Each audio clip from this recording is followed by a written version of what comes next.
Est-ce que nous sommes en train d'assister au retour des croisades contre les musulmans en France? Lorsqu'on voit le meurtre d'un frère musulman originaire du Mali dans une mosquée, lieu de paix et lieu de prière, dans le Gard, dans une ville qui s'appelle la Grand-Combe. La Grand-Combe, elle se trouve au sud de la France, à 130 km de Sète, pas très loin d'Alès, ici. Dans cette mosquée, vendredi, un jeune musulman de 23 ans qui s'appelle Aboubakr Cissé, vous connaissez la symbolique du nom Aboubakr, c'est le premier fidèle, le premier compagnon du prophète Mohammed alayhi salatu wassalam. Aboubakr, c'est lui qui a financé le premier terrain pour la première mosquée de l'histoire de l'islam à Médine. Donc la portée symbolique du nom Aboubakr est extrêmement forte. Et notre frère musulman Aboubakr, même si la France a divisé ses pays musulmans, avec l'Algérie d'un côté au nord, le Mali de l'autre au sud, etc. Aboubakr, c'est lui, 23 ans. C'était un vendredi, le vendredi 25, à 8h30 du matin. Notre frère, Aboubakr Cissé, a été tué par un chrétien que l'on voit ici, Olivier. Qu'est-ce que ça veut dire? Qu'est-ce que ça veut dire? Que se passe-t-il en France? Vous savez, depuis juillet 2024, j'ai tiré la sonnette d'alarme pour dire attention les musulmans de France, attention, attention. Ce qui est en train de se passer est extrêmement grave et si vous ne vous organisez pas, préparez-vous non seulement une vague d'expulsion, mais aussi une vague d'assassinats. Mais à l'époque, nos frères musulmans étaient occupés à autre chose. Vous savez, les chrétiens adorent le vendredi pour tuer des musulmans. Souvenez-vous, le vendredi 14 décembre 1973, des Français, en l'occurrence les services secrets français, ont commis un attentat ignoble, un attentat terroriste anti-algérien, anti-musulman, au consulat d'Algérie à Marseille. Ici, c'était la une du journal marseillais qui s'appelle La Marseillaise et vous voyez l'odieux attentat. Il ne parlait pas de meurtre, il ne parlait pas d'assassinat, il parlait d'attentat. À un moment donné, il faut appeler un chat un chat. Il y a eu 4 Algériens qui sont morts, 4 Algériens musulmans. Il y a eu 20 blessés Algériens musulmans, dont 4 extrêmement graves à l'occasion de cet attentat terroriste anti-algérien et anti-musulman le vendredi 14 décembre 1973. Cet attentat terroriste commis par les services secrets français, chrétiens, catholiques, on les appelle comme vous voulez, était au bout d'une très grande liste d'assassinats contre des Algériens. Rien que au mois d'août-septembre 2013, il y avait eu 17 Algériens qui avaient été tués en l'espace de 10 jours seulement dans la région marseillaise. Et sur l'année 73, il y a eu près de 70 Algériens musulmans qui avaient été assassinés lâchement. Et devinez, est-ce qu'il y a eu des poursuites judiciaires? Est-ce qu'il y a eu des enquêtes? Est-ce qu'il y a eu des jugements? Est-ce qu'il y a eu des condamnations? Est-ce que des gens sont allés en prison? Zéro. Je dis bien zéro. Aucun auteur de ces assassinats, de ces meurtres, de cet attentat terroriste au consulat d'Algérie à Marseille le vendredi 14 décembre 1973, je dis bien aucun n'a été inquiété ni par la police française, ni par la justice française, ni par les hommes politiques français.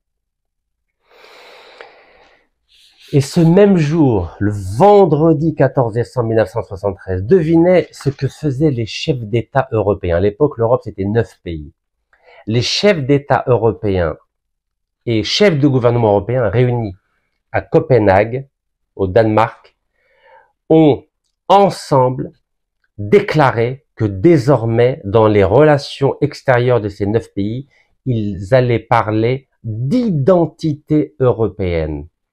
Voilà, c'est la déclaration sur l'identité européenne le 14 décembre, vendredi 14 décembre. Je vous lis le texte de ce sommet européen de Copenhague du 14 décembre 1973.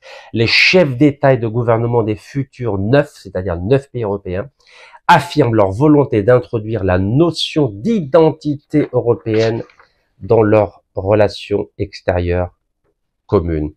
Donc c'était le même jour que l'attentat terroriste contre le consulat d'Algérie à Marseille qui a fait 4 morts et 20 blessés, dont 9 graves. Alors oui, on a en droit de se poser la question.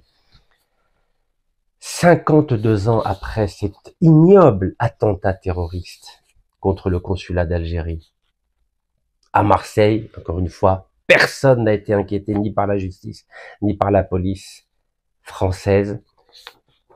Lorsqu'on le voit, l'attentat, je dis bien l'attentat, car quand on lit la presse française, ici c'est Paris Match, regardez ce qu'ils disent. Meurtre d'Aboubkr dans une mosquée du Gard, meurtre. Ils ne veulent pas qualifier cet attentat anti-musulman avec le mot qu'il faut exprimer, c'est-à-dire attentat et pas un meurtre. Ce n'est pas un fait divers. Vous savez quelle est la différence entre un meurtre et un attentat? Un meurtre, ça peut être un cas isolé, quelqu'un dans la rue va tuer quelqu'un pour son portable ou pour sa voiture, ou par exemple, je ne sais pas, quand il y a un divorce malheureux, le mari ou la femme tue son époux ou son épouse, ça s'appelle un meurtre. Mais lorsqu'une personne va dans un lieu de culte, c'est-à-dire dans une mosquée ici, à la Grand Combe, en France, ce n'est pas un meurtre. C'est un attentat terroriste. Il faut appeler un chat un chat. Regardez. Lorsque le même jour, je dis bien le même jour, c'est-à-dire le vendredi 25 avril, un jeune Français catholique a tué pour des motifs idéologiques sa jeune copine du lycée, dans un lycée privé catholique, à Nantes, à 62 km de là habite notre ami Bruno Retailleau. Ils appelaient ça une attaque à Nantes. 57 coups de couteau, alors que c'est un attentat terroriste catholique. Il faut appeler un chat un chat. Vous savez combien de coups de couteau a reçu notre frère Abubacar? Est-ce que vous savez combien de coups de couteau? 40 à 50 coups de couteau. Vous imaginez? Dans un lieu de culte, il est venu, ce Olivier H, on l'appelle Olivier H. Il est venu dans cette mosquée à 7h48 du matin. Voilà, c'est lui, Olivier H, que vous voyez en bas ici. D'abord, il a discuté avec lui. Il a discuté avec Abubacar, ici. Comment on fait une prière, comment ça se passe dans une mosquée. Ensuite, ce Olivier H est sorti de la mosquée. Il a fumé une cigarette et ensuite il est re-rentré. Car notre frère Abubacar était en train de nettoyer la mosquée, car c'était évidemment à quelques heures de la grande mosquée du vendredi. Et donc à 8h30, il est venu vers lui. Et là, il l'a asséné de coups de couteau. 40 à 50 coups de couteau. Et je vais vous dire ensuite ce qu'il a dit. Mais regardez notre ami, le président de la République française, Emmanuel Macron. Il a attendu 48 heures, Emmanuel Macron, pour sortir de son silence. C'est pas la presse algérienne qui le dit, c'est la presse française, Paris Match, un grand magazine français, très connu ici en France. Et bien sûr, il parle pas d'attentat terroriste, Emmanuel Macron. Ben non, ça ne l'arrange pas. Il va pas commencer à dire que les chrétiens, car Olivier H. est un chrétien, né à Lyon. Il va pas dire qu'il a commis un attentat terroriste anti-musulman, non. Ça ne l'intéresse pas. Non, il parle juste de meurtre, comme si c'était un vulgaire fait divers. Vous savez, il y a 1000 personnes à peu près qui meurent en France à cause de meurtres. C'est des faits divers. Ils font pas la une de l'actualité, sauf quand il s'agit des musulmans. Ah là, quand il s'agit des musulmans, évidemment que ça fait la une. Mais ça n'intéresse pas M. Emmanuel Macron, non. Emmanuel Macron, avec son ami Bruno Retailleau, lorsqu'il y a eu un fait divers à Mulhouse le 22 février, vous en souvenez, 22 février, voilà, Mulhouse. Regardez comment la presse française en parlait. Mulhouse, après l'attaque au couteau qui a fait un mort et plusieurs blessés, Emmanuel Macron évoque un acte terroriste islamiste, regardez. Et il n'a pas attendu 48 heures, Emmanuel Macron. Non, non, non, non. Le jour même, regardez la date. C'était le 22 février. Vous connaissez la date, c'est le 3e anniversaire. Pardon, le 6e anniversaire du Hirak. 22 février 2025. Tout le monde la connaît, cette date en Algérie. Le jour même, lorsqu'il a évoqué ce fait divers, car c'était un fait divers, car Brahim, l'Algérien qui a tué un Portugais de 69 ans, Rabbi Rahmou, est connu pour avoir des problèmes psychiatriques. Mais non, M. Emmanuel Macron n'a pas parlé de meurtre, non, il a parlé d'un acte terroriste islamiste. Voilà, acte terroriste islamiste. Et notre ami Bruno Retailleau, que vous connaissez très bien maintenant, lorsqu'il s'agit de notre frère Abou Bakr, le musulman, ah, il parle pas d'attentat terroriste, non, non, non. Bruno Retailleau parle de meurtre, mais quand pour parler de Brahim, l'Algérien Mulhouse, ah là, il parle de... Je vous donne le terme exact. Un acte terroriste aussi. Vous savez, c'est pénible, les Français. C'est très pénible. Très pénible. C'est... Je sais pas quoi vous dire. Voilà, monsieur Bruno Retailleau, voilà, il avait dit que le terrorisme islamiste a frappé. Regardez, le terrorisme islamiste a frappé. Et il n'a pas attendu 48 heures. Hein. Le jour même, regardez, le 22 février aussi, Bruno Retailleau. Le 22 février, Bruno Retailleau a parlé et a dit le terrorisme islamiste a frappé. Et il a été le jour même, le soir même à Mulhouse. Monsieur Bruno Retailleau, ben oui, il faut profiter. Il faut récupérer politiquement cette affaire. Oui, le terrorisme islamiste a frappé. Alors, est-ce que Bruno Retailleau s'est pointé le jour même à la Grande Motte, pardon, au Grand Combe, à la Grand Combe, pardon. Est-ce que Bruno Retailleau s'est pointé le jour même de cet attentat anti-musulman à la mosquée de la Grand Combe? Ben non. Bruno Retailleau qui adore pointer du doigt les musulmans, ça ne l'intéressait pas. Qu'est-ce qu'il a fait, Bruno Retailleau? Bruno Retailleau est parti faire un meeting dans le département de l'Ain, dans la région lyonnaise.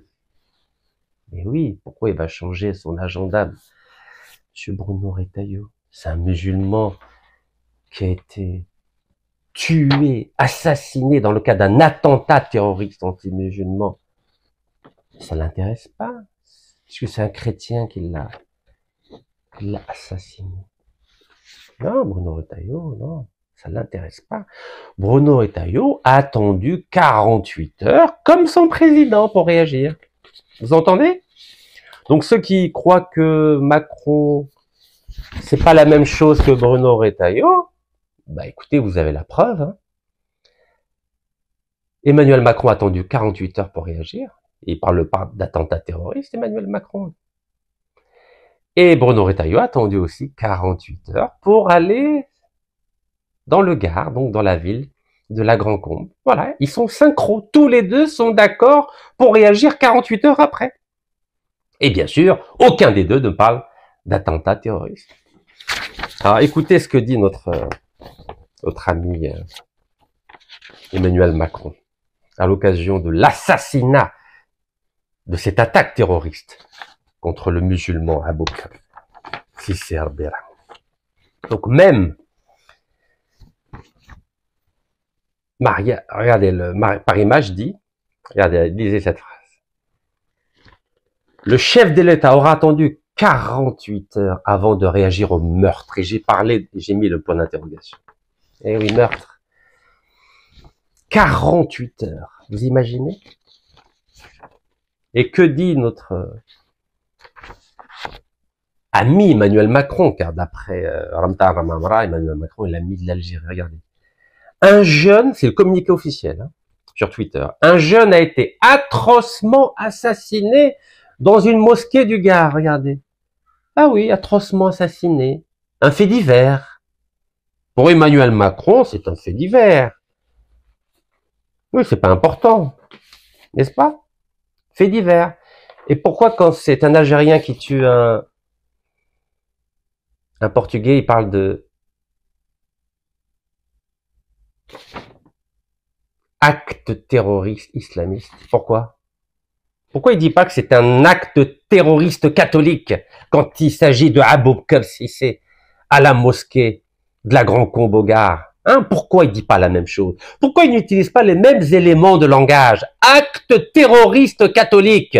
Voilà ce que c'est, monsieur Emmanuel Macron. Et ce n'est pas un atroce assassinat. Oui, soyez cohérents. Vous avez étudié la philosophie, n'est-ce pas? Pourquoi dans un cas, quand un Algérien tue un Portugais, on parle d'acte terroriste islamiste, mais quand un chrétien tue un musulman, on dit que c'est un atroce assassinat. Vous voyez la duplicité française, l'hypocrisie française au plus haut niveau de l'État français. Voilà donc, on parle d'assassinat atroce pour monsieur Emmanuel Macron et pour monsieur Bruno Retailleau, on parle de meurtre. Voilà, c'est tout. Un meurtre, un fait divers, c'est pas grave. Maliche, n'est-ce pas, maliche? Alors, qu'est-ce qu'on fait avec tout ça? Alors, bien sûr, vous connaissez ma position par rapport à tout ce qui est en train de se passer. La situation est très grave, extrêmement grave. Regardez la mosquée. C'est une petite maison, vous savez, la Grand Combe, c'est une petite ville de même pas 5000 habitants. Voilà, c'est dans cette mosquée. Et heureusement qu'il y avait des caméras de surveillance qui ont tout filmé. Heureusement. Sinon, on aurait pu dire que notre frère Abou Bakr Cissé a provoqué ce Olivier H et que c'est suite à sa provocation qu'il y a eu un petit problème, quoi, un petit vol de portable ou je ne sais quoi. Et heureusement qu'il y a des caméras de surveillance. Heureusement. Comme dans l'affaire de Naël. Le pauvre Naël, mesquin, Rabbi Rahmou. On a dit des choses horribles sur lui. Et heureusement que quelqu'un a filmé la scène. On a vu que c'est le policier qui a tué le jeune Naël. C'est terrible. C'est terrible. Alors, qu'est-ce qu'a fait ce catholique, ce chrétien qui a assassiné le musulman Abou Bakr? Et là, je parle bien de musulmans. Car vous savez que dans une mosquée, il n'y a ni Algérien, ni Marocain, ni Tunisien, ni Malien, ni Nigérien, ni Sénégalais, ni Indonésien, ni Malaisien, ni Américain, ni Français, ni Allemand, ni Suédois. Tous les musulmans sont frères dans une mosquée. Ne l'oubliez jamais. Pas que dans une mosquée. Tous les musulmans sont frères dans le monde entier. Donc ceux qui veulent semer la zizanie entre les pays musulmans, retenez la leçon de ce qui vient de se passer à la Grand Combe. Donc ce jeune chrétien, de famille chrétienne, car il n'y a aucune ambiguïté là-dessus, ce Olivier H a insulté la religion de sa victime. Regardez ce qu'il a dit, écoutez ce qu'il a dit. Je l'ai fait, excusez-moi pour le terme que je vais utiliser, Hashakom. Je l'ai fait, 3 petits points, ton Allah de MERD. Vous vous rendez compte? Est-ce que vous vous rendez compte? l'intensité de la haine contre les musulmans qu'il y a en France aujourd'hui. Vous imaginez cette haine, cette même haine qu'il y avait le vendredi 14 décembre 1973, lorsque les services secrets français ont commis l'attentat terroriste anti-algérien, anti-musulman au consulat de Marseille, d'Algérie à Marseille. 52 ans après, le retour de la haine. Et il a répété cette phrase à 2 reprises. Vous imaginez?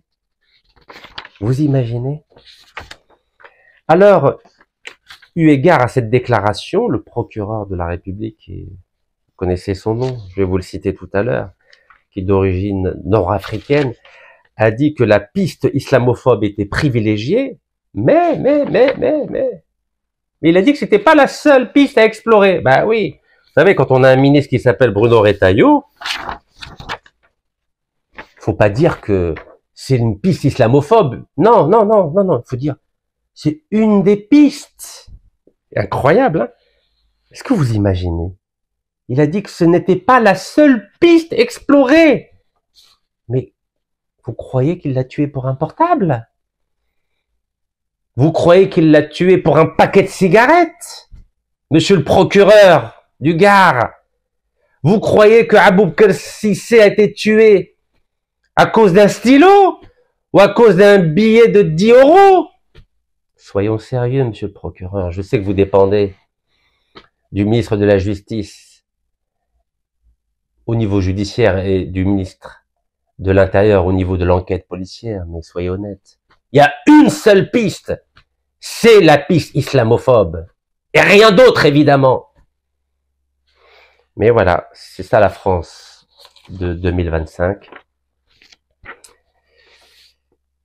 C'est terrible, hein? Regardez la phrase du procureur. Certains éléments pourraient nous laisser penser, pourraient au conditionnel, que ce mobile n'était, c'est-à-dire le mobile islamophobe, n'était peut-être pas le mobile premier ou seul mobile. Vous imaginez? Est-ce que vous imaginez? Regardez. Non mais s'il vous plaît, regardez, écoutez, lisez. J'ai mis un point d'interrogation. Vous imaginez?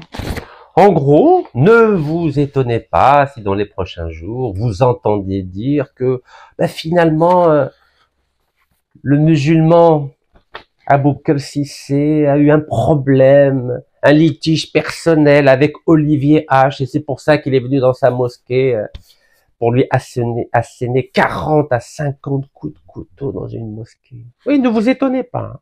Ne vous étonnez pas, car quand on entend la déclaration du procureur de la République du Gard, on a de quoi s'inquiéter sur la suite des événements. Et vous savez que qui m'a condamné par défaut, alors que j'étais en prison et assigné à résidence en Algérie et malade, vous savez qui m'a condamné par défaut? Le procureur de la République de Créteil. Et oui, parce que les procureurs, ils sont aux ordres du ministère de la Justice. Ils font ce qu'on leur dit. Et ils disent ce qu'on leur dit de dire. Ne l'oubliez pas. Et le procureur de la République de Créteil s'appelle Stéphane Ardouin. Eh oui, un procureur de la République français, aux ordres du gouvernement français, m'a condamné par défaut, moi, Rachid Nekaz, le militant anticorruption pour la démocratie, l'écrivain, auteur de 6 livres, parus en France, hein, pas au Botswana ou en Malaisie, non, en France. Et oui, procureur de la République m'a condamné par défaut, a voulu me salir mon image, et a sali mon image. Et vous avez remarqué, aucun journaliste français ne parle de cette affaire-là. Il n'y a que moi qui vous en parle. C'est-à-dire que si, moi, Rachid Nekaz, je ne vous parlais pas de mon affaire, personne n'en parlerait. Vous savez pourquoi? Parce que c'est un dossier monté de toutes pièces par le général Denis Favier, le vice-président de Total. Donc, quand je lis qu'un procureur de la République, vous imaginez?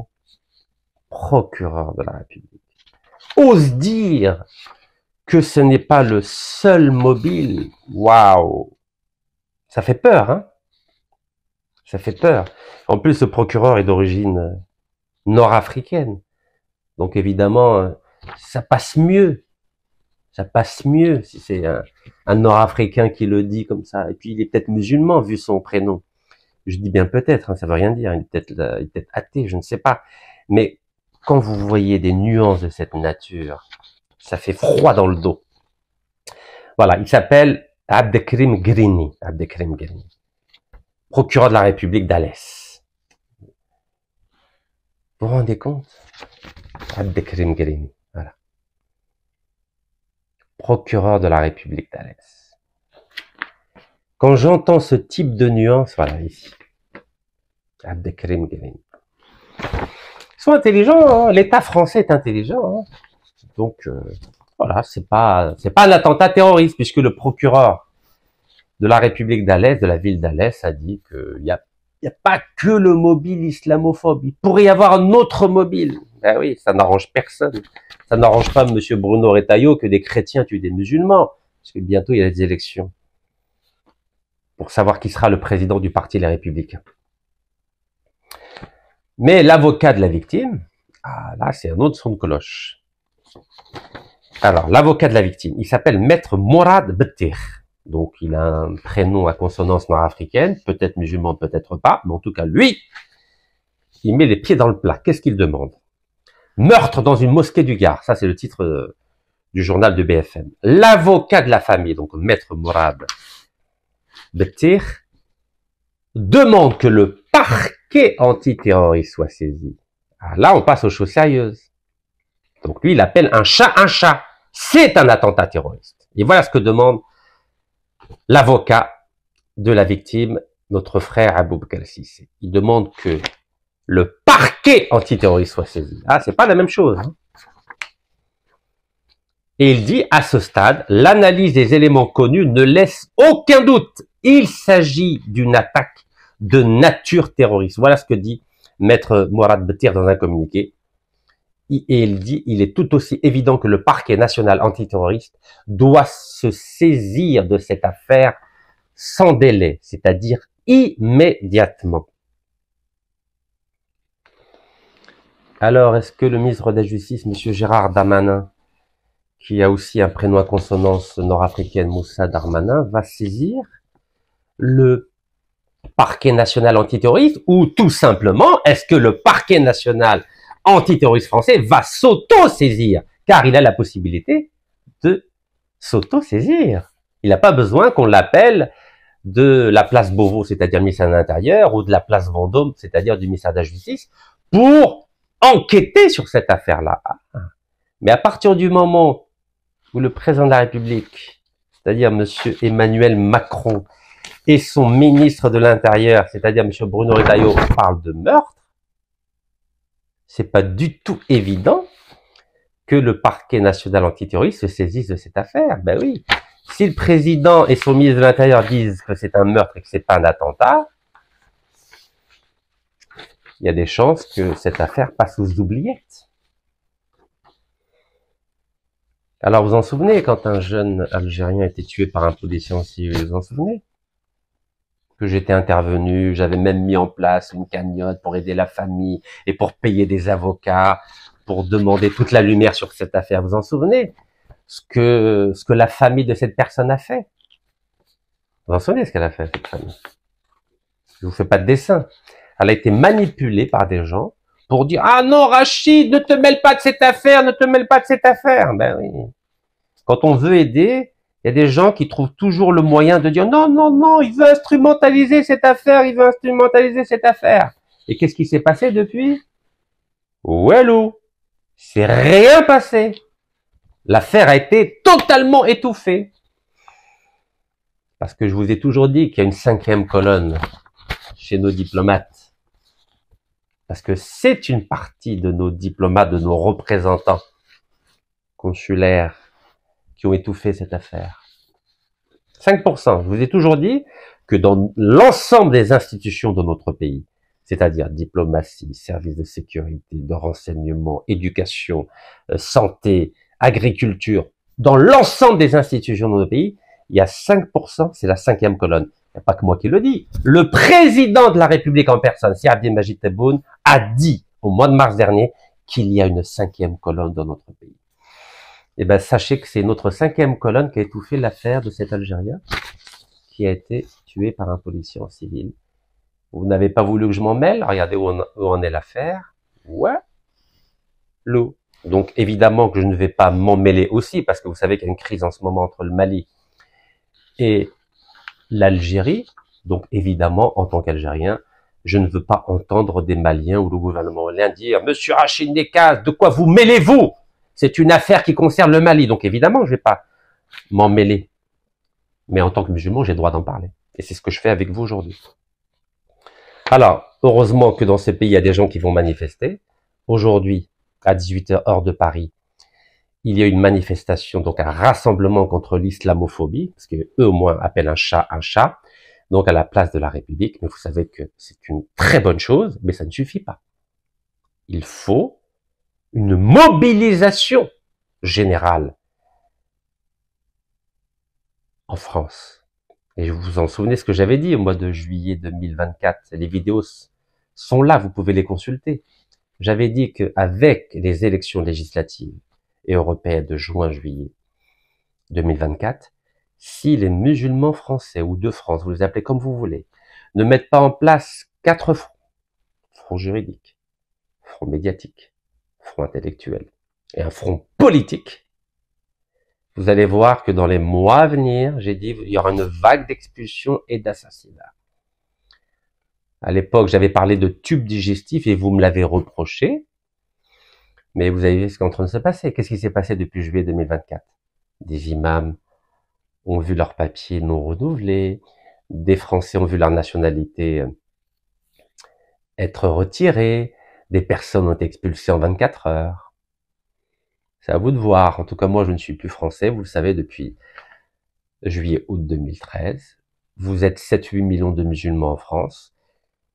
Apparemment, ce qui est en train de se passer vous touche, allez, pendant 24-48 heures, ensuite vous passez à autre chose. C'est à vous de voir. En tout cas, vous avez vu avec notre frère Aboubakar Cissé, 23 ans, un chrétien est venu l'abattre lâchement, atrocement, avec 40 à 50 coups de couteau. C'est une réalité, c'est pas un fantasme. La situation est grave. Donc manifester, c'est très bien, c'est une réaction saine sur le plan citoyen et humain, mais si vous ne mettez pas en place un front juridique avec un pool d'avocats et de juristes, si vous ne mettez pas un front médiatique avec un pool de spécialistes de la communication et des journalistes, si vous ne mettez pas un pool intellectuel, un front intellectuel avec un pool d'universitaires, d'écrivains, d'essayistes, de romanciers, d'hommes de théâtre, si vous ne mettez pas un front politique, c'est-à-dire la mise en place de collectifs politiques, d'un parti politique qui va présenter des candidats à toutes les élections à venir, vous allez voir que les expulsions vont continuer et les assassinats vont continuer.